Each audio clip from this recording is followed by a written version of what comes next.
Hi, I'm Holly, nutritionist with The Giant Company, and I'm so excited to partner with Penn State Pro Wellness to bring you this healthy greens recipe to celebrate with your family for Go for the Greens this month. Now, if you're not familiar with Go for the Greens, we're promoting green veggies being good food and good fun. And we know that our green produce is packed full of nutrition, everything from healthy plant-based compounds to vitamins and minerals. And so it's definitely an important addition to our diet. But as a parent, I know sometimes it could be difficult to get our kids as excited to eat green veggies as we are.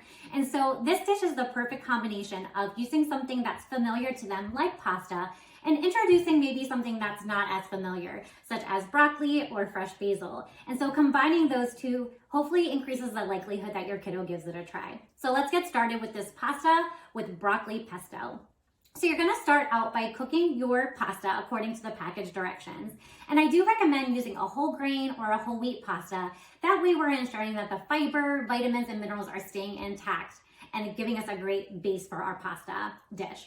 So the next thing we're gonna do is make our broccoli pesto. So you're gonna start out with just a quarter cup of olive oil, about 2 cups of frozen chopped broccoli, and you're gonna cook this in the microwave. So I just used the steamable microwave ready bag. It was ready to go in 5 minutes and here in my bowl.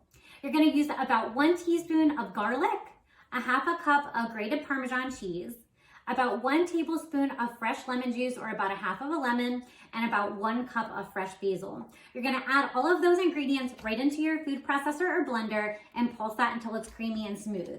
And at the end result, you're gonna get this delicious, beautiful pesto. And so then all you're gonna do to make this meal is take your pasta and combine that fresh pesto right in there.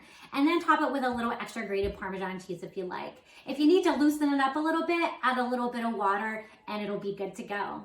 And so I hope you guys get to make this recipe with your family for Go for the Greens this month and enjoy it as much as we do. And just remember, parents, it's really important to get our kiddos in the kitchen. When their hands are involved in making the foods, they're more likely to actually try it. So I hope you guys have a great month and enjoy Go for the Greens.